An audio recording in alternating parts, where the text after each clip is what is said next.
Hello everyone, welcome in the class. I am Mrs. Sarla and I am taking your optional paper of semester 1 inclusive education, in which in the last lecture we discussed about socially disadvantaged children.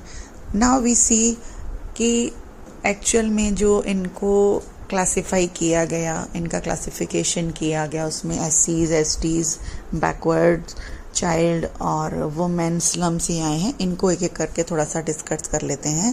The first one is education for scheduled caste. Education, तो सबसे पहले ये जानना जरूरी है what are the scheduled caste children.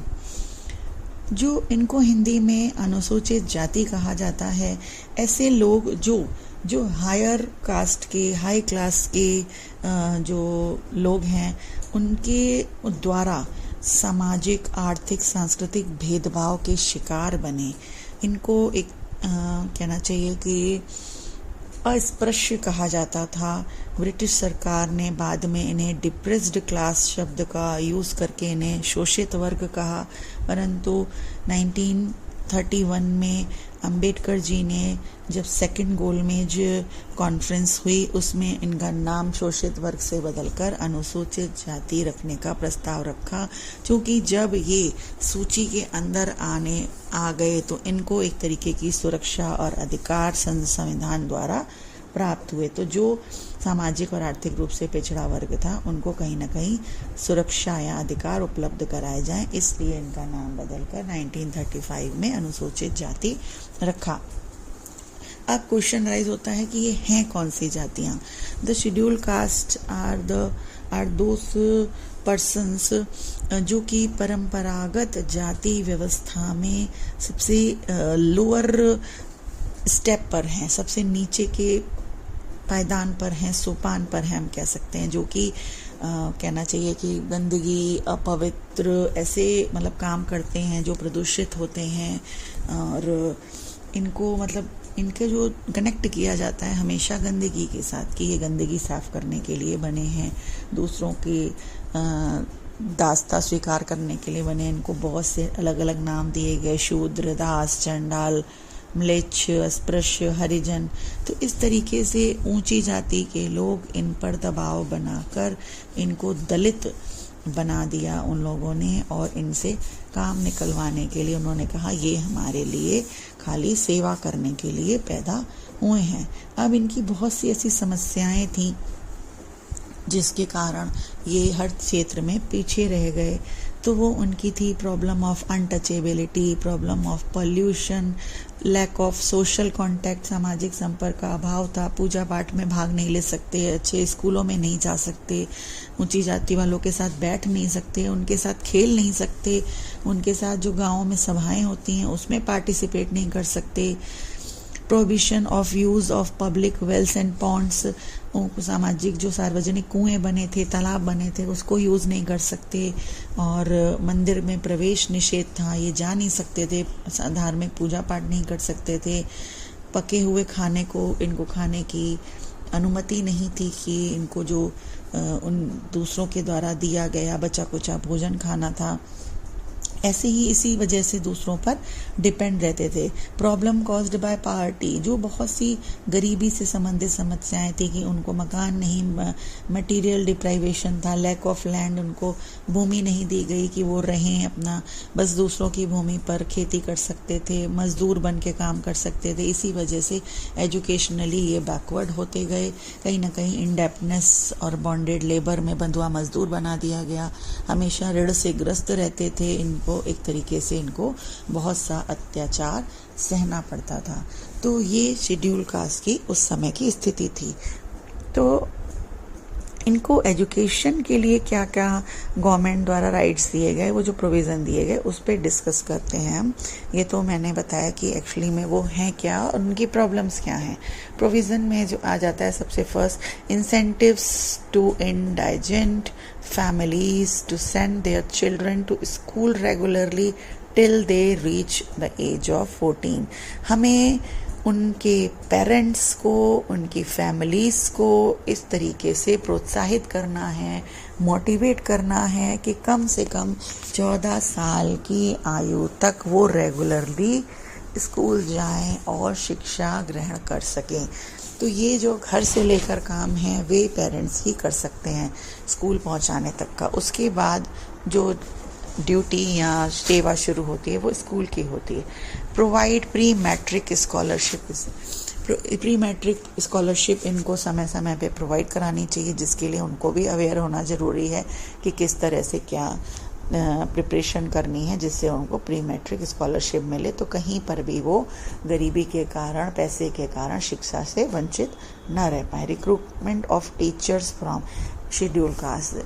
ऐसा नहीं देखना है कि कोई भी जॉब अपॉर्चुनिटी दी जा रही है, चाहे वो टीचिंग की हो या किसी भी चीज़ से रिलेटेड हो, तो शेड्यूल कास्ट वालों को हम वो अपॉर्चुनिटी ना दें। उनमें से भी टीचर्स का रिक्रूटमेंट होना ज़रूरी है, क्योंकि जब उनमें से निकल के शिक्षक आएंगे तब वो उनकी भावनाओं को समझकर उस तरीके से उनको शिक्षा प्रदान कर पाएंगे। Provision of facilities for SC students in students hostel. उनके लिए आवासीय विद्यालय होने चाहिए, जिससे कोई दूर दराज में रह भी रहे हैं या ऐसी कोई समस्या आ रही है जिसकी वजह से वो उस विद्यालय नहीं पहुंच पा रहे, तो हॉस्टल में रहकर नियमित रूप से रेगुलरली अपनी एजुकेशन गेन कर सकें। Facilitate full participation of scheduled caste in school building, balwadi, adult education centre. उनकी पूर्ण भागीदारी होनी चाहिए स्कूल बिल्डिंग में आना, स्कूल में पढ़ाई करना, बालवाड़ी केंद्रों में पढ़ाई के लिए मौके मिलना, एडल्ट एजुकेशन यानी कि किसी वजह से कोई एजुकेशन पीछे नहीं पा पाया तो एडल्ट एजुकेशन सेंटर में उनको भी शिक्षा प्राप्त करने का अधिकार होना चाहिए।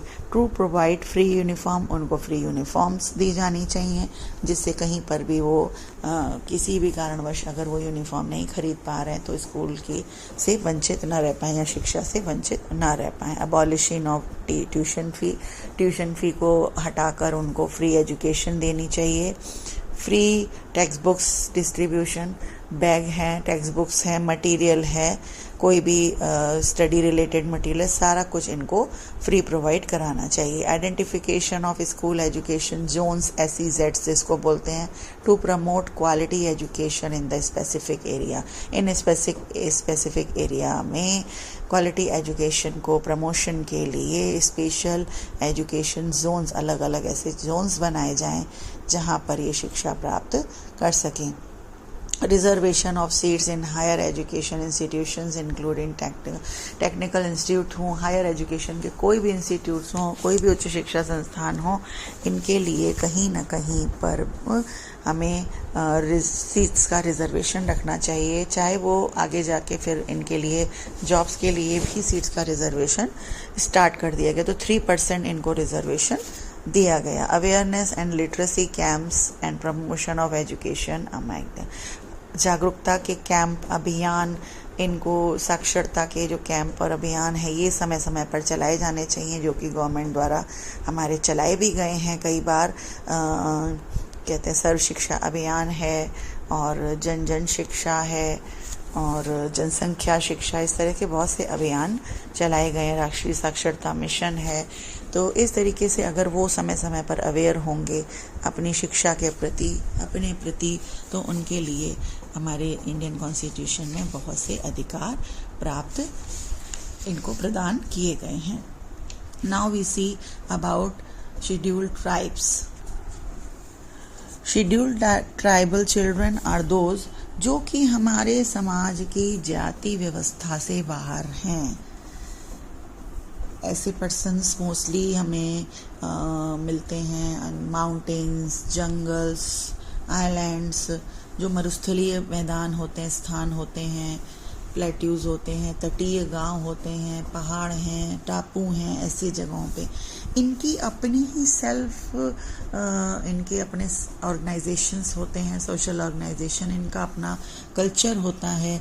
ये अपनी मतलब जो एक पॉलिटिकल जो एक एडमिनिस्ट्रेशन है, ये एक जो व्यवस्था होती है, मैनेजमेंट होता है, ये इनका अपना ही बना हुआ होता है। ये संविधान या राजनीतिक व्यवस्थाओं को नहीं मानते थे, परंतु जो समय का बदलाव हुआ तो उसमें जो कुछ लोगों ने हिंदू धर्म, कुछ लोगों ने इस्लाम, कुछ ने ईसाई धर्म को अपनाया। और मोस्टली ये अपने अपने जो इनके अंदर जो एक कहते हैं ना बाय बर्थ, इनके अंदर एक कला होती थी आर्ट एंड क्राफ्ट की, डांस करना, कोई कारीगरी हैंड क्राफ्ट्स की जो उनके अंदर जो कला होती थी, उस पे इन्होंने धीरे धीरे अपना स्थान पाया। इनका जो मुख्य काम था वो फ्रूट्स हैं उनको इकट्ठा करना, बेचना, और हंटिंग करना, फिश मतलब जो मारते हैं, पकड़ते हैं, जो फिश का जो भी व्यवसाय होता है, मत्स्य व्यवसाय, एग्रीकल्चर, कृषि करना, इस तरीके से ये बहुत सारे इनके अपने अपने काम, व्यवसाय या धंधे होते थे। इनमें बहुविवाह और बहुपति विवाह ये सब मतलब बहुत ज़्यादा चलता था। इन जातियों में टोडा है, मुंडा है, खासा, संथाल, ये बहुत सी ऐसी जनजातियां हैं, आप लोगों ने नाम सुने होंगे, जो वहाँ पर अपना जीवन व्यतीत करते हैं। और इनको भी अगर हम प्रॉब्लम्स देखें तो इनको भी जंगल से जुड़ी समस्याएं, कि वहाँ पर जो शिकार करते हैं या जो कारीगरी करते हैं, तो ऐसा एरिया है जहाँ जानवर रहते हैं, तो वो लकड़ी वगैरह को यूज़ करना, मतलब वो उस तरीके से अपना कारोबार नहीं कर पाते हैं। कृषि की समस्या ऐसी होती है जंगलों में, बहुत कई बार जो भूमि होती है वो उपजाऊ नहीं होती है, तो इनको अलग अलग तरीके से बहुत सी चीज़ों को मैनेज करना पड़ता है, तो जंगली जानवर उनको नष्ट कर देते हैं। फिर भूमि इनको प्रदान नहीं है, वहाँ पर जानवरों के कारण वे अपने अपने मकान बना के नहीं रह पाते हैं। इंडेप्टनेस है, वही बंधुआ मजदूरी इनको करनी पड़ती है। कम्युनिकेशन गैप है, चूँकि दूर दराज क्षेत्रों में रहते हैं, पहाड़ों में रहते हैं, तो बहुत दूर तक लोगों से बातचीत करना, संचार, कम्युनिकेशन हो पाना इनके लिए टफ हो जाता है। उसके बाद इनके मतलब शिक्षा से पिछड़ जाते हैं, इसीलिए कि उस तरीके की वहाँ पर सुविधाएं नहीं हैं, हेल्थ का ध्यान नहीं रख पाते हैं उतना, वहाँ पे खान पान की सुविधाएं, हॉस्पिटल्स, फैसिलिटीज़ नहीं होती हैं। और कई बार माइग्रेशन की वजह से भी इनको दिक्कत होती है कि कई बार इनको अपने उद्योगों के लिए या अपने व्यवसाय और उसके लिए माइग्रेट होकर इधर उधर दूसरी शहरों में उनको जाना पड़ता है। तो ये जो प्रॉब्लम्स हैं, इसकी वजह से इनको बहुत सी चीज़ें फेस करनी पड़ती हैं। ये सोशली डिसएडवांटेज्ड चिल्ड्रन के अंडर आते हैं। अब इनके लिए गवर्नमेंट ने क्या प्रोविजंस दिए हैं या क्या सुविधाएं इनको प्रदान की हैं, क्या प्रावधान दिए हैं, उसको देख लेते हैं। Opening up of primary schools in tribal areas under the Jawahar रोजगार योजना एंड ट्राइबल वेलफेयर। बहुत सी इनके लिए जवाहर रोजगार योजना के अंतर्गत बहुत से प्राइमरी स्कूल खोले गए हैं, खोलने का प्रावधान है। ट्राइबल वेलफेयर स्कीम्स चलाई जा रही हैं, बट इन सब के प्रति इनको अवेयर होना ज़रूरी है। To develop the curriculum and devise instructional materials in tribal languages. जो इनिशियल स्टेज है, यानी कि प्राइमरी स्टेज पे जो बच्चों को हम जिस लैंग्वेज से पढ़ाते हैं, मातृभाषा जो भी होती है, तो उनको हर चीज़ को ट्रांसलेट करना है, कन्वर्ट करना है ट्राइबल लैंग्वेज में। तो ये सुविधा उनको प्रदान करनी है, उनके लिए अरेंजमेंट करना है for switching over the regional language, उनकी रीजनल लैंग्वेज में। Educated and promising scheduled tribe youths will be encouraged and trained to take up teaching in tribal areas. हमें उस ट्राइब यूथ को एजुकेट करना है, उनको एनकरेज करना है, उनको मोटिवेट करना है, उनको ट्रेंड करना है कि उन ट्राइबल एरियाज़ में वो पढ़ा सकें या ट्रेनिंग करा सकें। रेजिडेंशियल स्कूल्स ओपन करने चाहिए, इंक्लूडिंग आश्रम school will be established on large scale. ऐसा कहा गया कि आश्रम स्कूल इनके लिए जगह जगह पर खोले जाएंगे। आंगनवाड़ी की बात की गई। Non formal and adult education centres will be open on priority basis in areas predominantly inhabited by the scheduled tribes. तो एडल्ट एजुकेशन सेंटर्स खोले जाएंगे इनके लिए, आंगनवाड़ी सेंटर्स खोले जाएंगे, ताकि जो प्राइमरी एजुकेशन है प्रायोरिटी बेस पर इनको उन चीज़ों से वंचित न रखा जाए और वो गेन कर सकें। Scholarships for higher education will emphasize individual, professional and paraprofessional courses. Scholarship इनके लिए हायर एजुकेशन में प्रोवाइड की जानी चाहिए। Curriculum at all the stages of education will be, इनके लिए करिकुलम डिज़ाइन किया जाना चाहिए इस तरीके का जिससे उनको कहीं पर भी कोई समस्या ना आए, उनके लैंग्वेज बैरियर ना बीच में क्रिएट हो, एंड अवेयरनेस प्रोग्राम्स चलाए जाने चाहिए ताकि वो जो भी उनके अंदर टैलेंट है, क्रिएटिव टैलेंट है, उसको आगे बढ़ाया जा सके। तो हर चीज़ के अवेयरनेस प्रोग्राम होने चाहिए to provide free uniform, textbooks free, abolition of tuition fee. Mostly चीज़ें वही हैं जो हमें शेड्यूल एससीज के लिए मतलब प्रोविज़न्स रखे गए, कुछ थोड़े बहुत इनके लैंग्वेज और उसको लेकर थोड़े से चेंज हैं। वही identification of special education zones की बात की गई है to promote quality education in the specific area.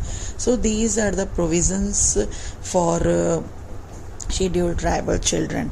अब ये है कि जब इनके लिए अवेयरनेस प्रोग्राम चलाए जाएंगे तो समय समय पर ये अवेयर होकर जो इंडियन कॉन्स्टिट्यूशन द्वारा, सरकार द्वारा, केंद्र और राज्य सरकार द्वारा इनको सुविधाएं दी गई हैं, फैसिलिटीज़ प्रोवाइड की गई हैं, वे उनसे कितना लाभ उठा पाते हैं। ओके, सो आज हमने इन दोनों के बारे में डिस्कस किया, एससीज और एसटीज के बारे में। इन द नेक्स्ट क्लास हम डिस्कस करेंगे एजुकेशन फॉर ओबीसीज, वुमेन और slums. So thank you guys, goodbye, have a nice day.